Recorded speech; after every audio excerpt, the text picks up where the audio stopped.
Welcome to Aggie Pride, a UC Davis football podcast, an interview-driven show focused on stories over stats, and your number one home for everything happening in FCS football, the Big Sky Conference, and of course, your UC Davis Aggies. Each week, we sit down with players, coaches, alumni. This episode is proudly sponsored by Next Level Sports, delivering the best youth sports experience. If you have a young, aspiring athlete in 1st through 7th grade, this is your chance to get on the field with Next Level flag football at UC Davis.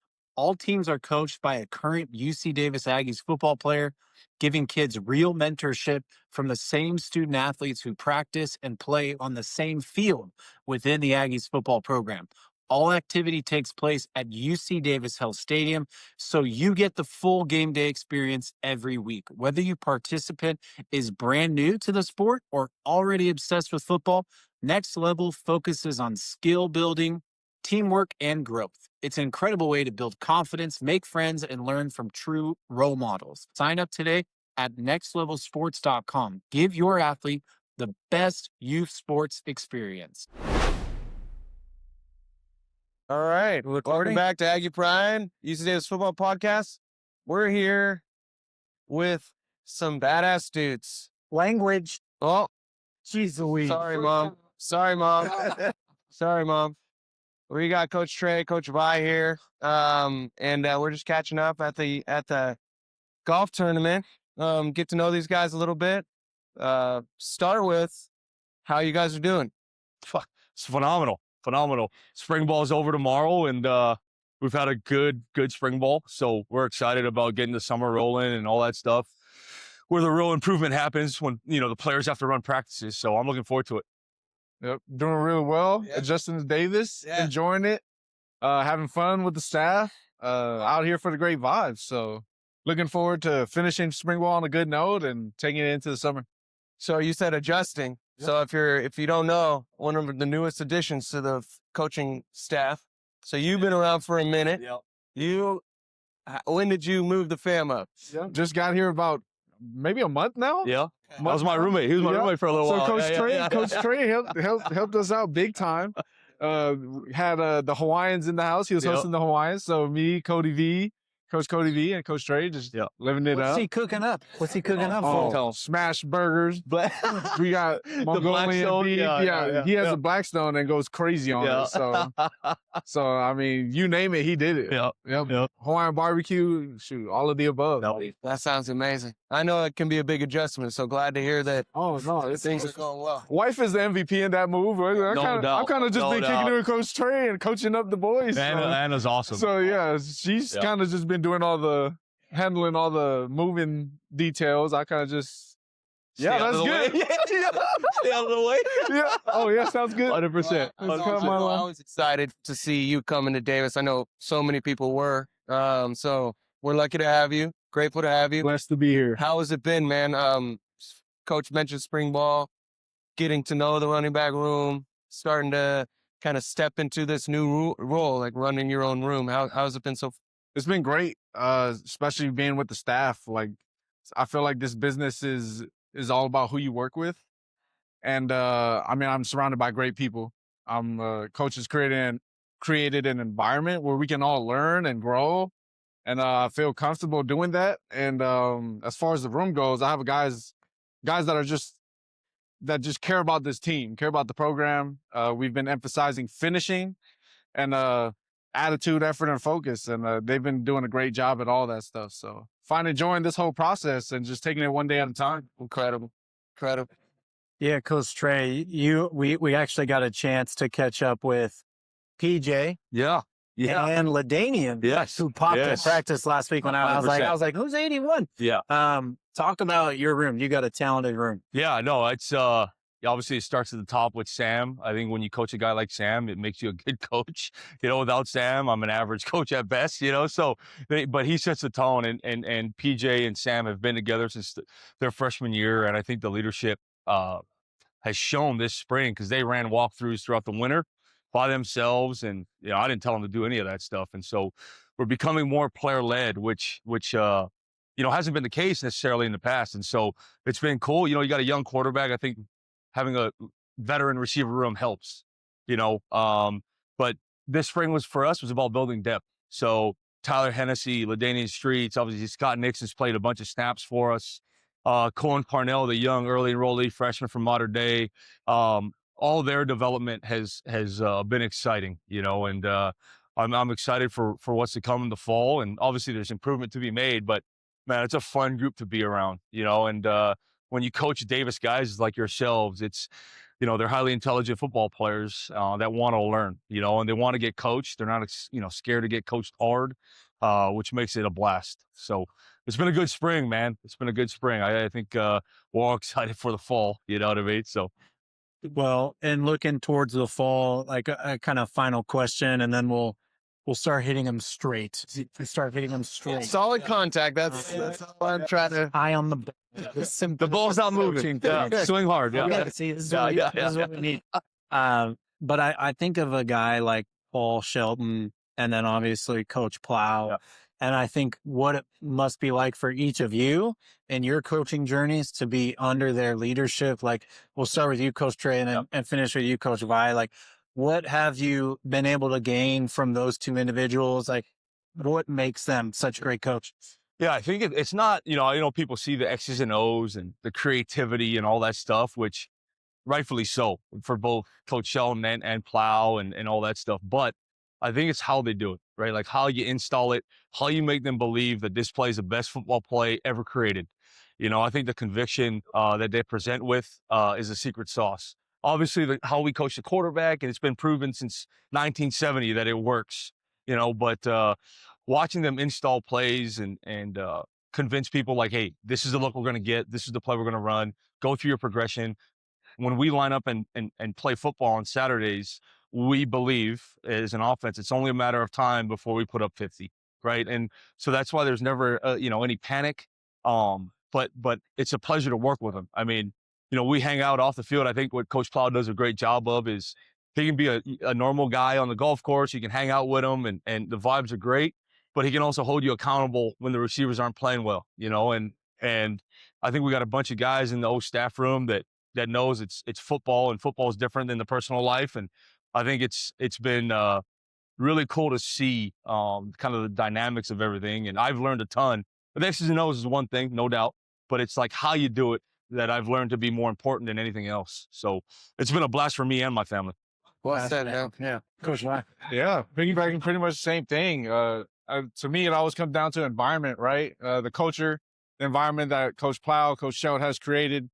Our guys are excited to be a part of this whole deal. And I feel like it's top down, right? So you look at people who believe in what they're coaching, and there's not just that, but there's the proof behind it too, which always helps. So there's proof in the pudding, you know what I mean?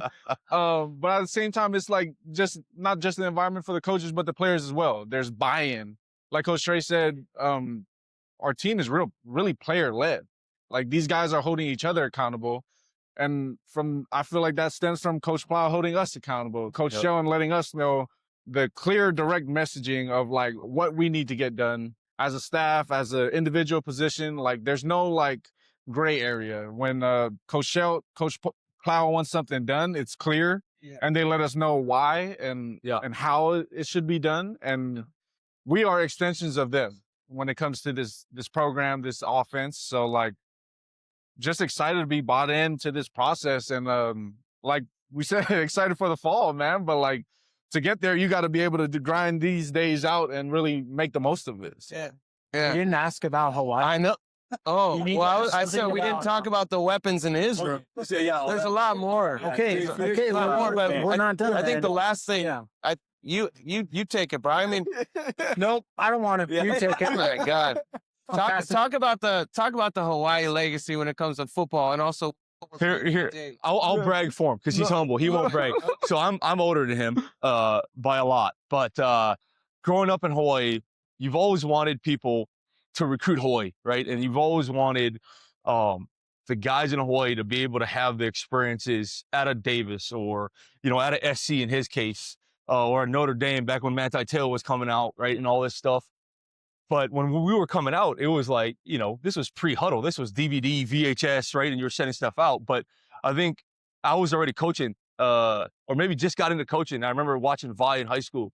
Back home, there's OC 16, right, where they play all the Hawaii games on, and so my mom and them would record it, and I got to see Vi play in high school. callThe actually and Coach Plough were at NAU at the time, and they were recruiting Mackenzie Milton, who ended up going to UCF, but they offered him, and obviously Vi was there, and he was a national recruit. But it was cool to see a skill guy from Hawaii finally like make it, you know, and from that standpoint. And when you go to a SC, like that's a big deal in Hawaii. You know what I mean? Not only the education, but SC, you know, we grew up on SC. I'm sure you guys have, where it's like, that is the tier of, you know what I mean? So it was cool. It was really, really cool to see Vi. I've watched him since he was a junior in high school. You know what I mean? So I'll brag for him, but yeah, other than that, This is cool. It's awesome. I mean, it's been great. Obviously being from Hawaii, like Coach Trey said, you watched me. It's funny, when we first started coaching together, we were talking about like guys from his time. yeah. And I didn't realize that I ended up watching his state championship game when I was a little kid. I was like, wait, that was you, the quarter? And he was like, yeah. Yeah. But we're just naming off guys, and it's crazy because I'm just a little kid watching older dudes that you look up to, right? So it's like, being from Hawaii, once you leave the island, like, it doesn't matter what school or program a kid goes to, I feel like that homegrown feeling of like, the island is always behind you and rooting for you. Yeah, the state is like, wherever we go, we're taking Hawaii with us, just the same way. Like, we're here at Davis and we're all in, and Coach Trey has a thing where it's Aloha Friday. Yeah, that's why I got the shirt on. You know what I mean? You got the yeah. And today, it's Aloha Friday. And it's just like, that's what I mean by like bringing the culture everywhere you go. Cause like, I mean, that's where we're from. We can't help it, right? Coach Paul walks in this morning. He goes, Coach Trey, I got my Aloha shirt on. It's Friday. So we already know what time it is. Paul Schelt from Knoxville, Tennessee. He came to Kauai with me over spring break. Me, my wife, his family, they all came out. We went golfing, went to the beach, all that stuff. And then he bought a golf shirt, but it's all, it's a Hawaiian polo basically. Yeah. And so every Aloha Friday, he wears that polo into the office now. Yeah, so it's cool, man. Yeah. It's really cool. To be able to bring your full self, and like you said, bring the island with you, it says something about the culture, because that's can't take that for granted everywhere you go. Yeah. Goes back, I know I sound like a broken record, but it goes back to what I said about Coach Plough creating that environment, right? Of like every coach being able to be themselves and bring that all together, not just us, but everybody on staff in a unique way. And I think that's what creates the great camaraderie we have as a staff. So and honestly, I think it, I always think about like, why do we love it here at Davis so much from a coach's, families, wives standpoint? Obviously the players love it because we win and all that stuff, the education. I think we love it because of where we grew up, the values and the culture environment that we grew up on, the respect for your elders, all those things, right? Like it's here at Davis, right? 100%. And whether it's alumni or boosters or whatever it may be, I think the Aggie pride thing is real. I know it's real. I think this is the mecca of college football. One of the purest forms of college football, in my opinion. It's still about the right things. And so this place is, I joked with Coach Plough. I said, if I could sign a lifetime contract tomorrow, I'd do it. You know what I mean? And everyone's in this business for different reasons. And, when I first started, it was about climbing. Where can I go? The logos. And then you realize, like, all right, it's about the people, like he said. And you find the right guy like Coach Plough and Coach Shelton, and it's like, well, why would I ever leave this place? I mean, just look around. Like, this is awesome. Like, this whole deal is awesome. It's unbelievable. This whole deal is awesome. So, You said you create a logo. Like, we have a brand, and it's funny because even branding, right? Like, you look around, like the first guy we had on set, Craig Walsh, Bill Walsh's son, was on the 83 national champion finalist team, and he's got a Gun Rock logo. Yes. And so, like, our school has gone through this evolution and development over time, but like, we are building a brand with the history and tradition behind it that I think is reaching the pinnacle of FCS. And that's what we're rooting for. We're always behind you guys. Absolutely. Big fall on tap. Thanks so much for joining. I appreciate you guys too. What you guys do, and from a brand, like you said, branding, I think it's really cool what you guys do. Seriously. Obviously we see it on social media and all that stuff, and it helps that the recruits see it too. Like, you're reaching people that may not even reach out to you. and it makes it easy for us because they see the logo and they 100%. obviously know about it. When this opportunity was like a possible thing, you guys were the first accounts that I've seen on social media. Yeah. That's hilarious. Yeah, I'm glad that didn't deter you from that's nice. To be true. Shoot a number today. Yeah, go low, boys. Go low. Go low. Yeah, go low. All right.